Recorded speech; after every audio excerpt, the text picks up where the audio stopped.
This is the best part. We're going to go ahead and get started with the accessories that came with this machine and show you where they go in the accessory box.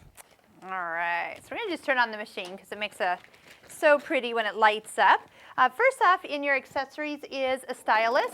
That'll go right here. And one thing I like to do is actually put a little ribbon through the little eye there. It's easier to kind of hold on to. Another thing that's roaming around that box is your buttonhole foot. So make sure that you get that out. And your accessory box will just slide off the back of the machine.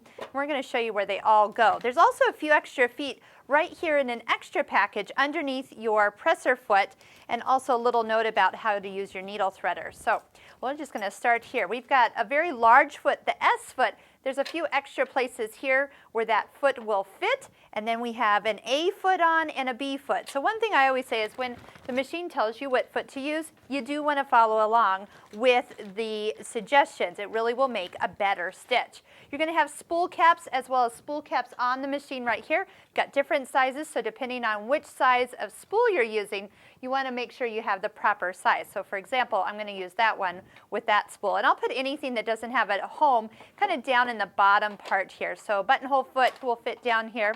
Let me go ahead and pull out the majority of the smaller feet first here. Now there's one extra foot that has a little, I got to show you this. So see where there's, on this side, there's a little tiny hole. There you go, you can see it. That is for your foot, the foot C. C has a little extra length to it. See with that little extra nub? That is going to fit into that little hole there and make sure that this will actually close later. If you put it in one of the other ones, it actually doesn't fit. Your sensor Q foot, I'm going to just take it out of the little package here. That is for embroidery. So it is the recommended foot for doing when you're working with your embroidery unit. Put that downstairs.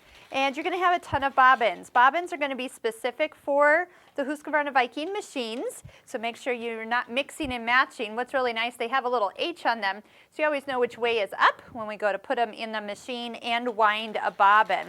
So you'll have quite a few. We'll get these all added up once we get them in here. People always ask me, how many bobbins? Well, this machine does come with a nice assortment here.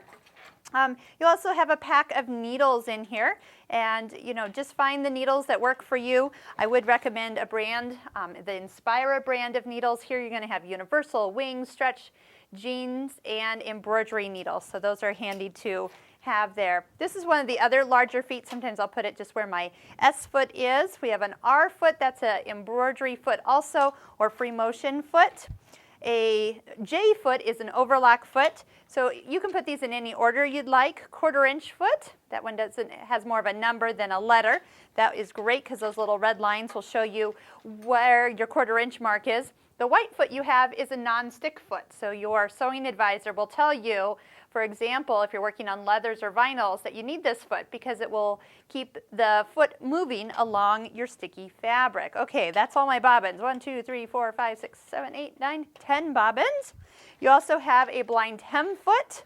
So that is letter D. Once again, your machine will tell you which foot to put on here. And a good standard foot is a clear B foot, so it's easy to do all your decorative stitches and then see where you're actually going there. So screwdriver for getting in and taking off the throat plate. This is a multi-purpose tool. This is great for a couple things. Number one, take a look at that little hole there. It's shaped flat on the top. It is the perfect tool to remove and insert your needle with. You just slide it up, loosen it, and then it'll drop in here. This will catch it, make it really nice. Some thread nets, those will go over the threads. If you have any that kind of want to slip off the spool and get tangled around the base, these can go on them. You actually have 2 of those. You have a seam ripper in here, always good to have that. And you can extend the handle by putting the top on the base. And cleaning brush, we'll talk about how often we need to clean this machine. You'll know how important that is once you get started. These are some non-stick stickers that you can actually put on the bottom of these other feet to make them a non-stick foot, like that white one that we talked about earlier. You probably won't need them all the time, but when you do, they will be there right there for you. And you also have a seam guide. This will go ahead and fit onto the back here. You can unscrew, slide that in, and set that up for whichever distance from the needle you want to follow. So that's nice that they give you all of those items, and also a little screen cleaner. So I'll just leave that one in the package. Another thing you do have in here, down in this corner, see those little holes? You have a place for used needles or partially used needles to kind of hang out there instead of roaming around the bottom of your accessory box. Once that fits all the way back in here, you can close it, and then that helps extend the work surface when we're actually sewing. Oh, needles, and it's kind of nice. You can get in here, lift this up, get in it without even taking it off the machine. So next we're going to get threaded up and see where you're going. There's also a USB stick. I'll put that in my little accessory box back here too. It's going to have a little cord that you can tie onto this, and so it's easy to handle and not lose when you're actually working with the embroidery machine. So I do this sometimes when I'm actually embroidering, and I have this in the side of the machine. One thing that I like to actually do, here, let me get that all the way flipped around there, sort of, is actually to tie it to the top of the handle, and then it doesn't actually run away. Okay, I'll fix that in a second.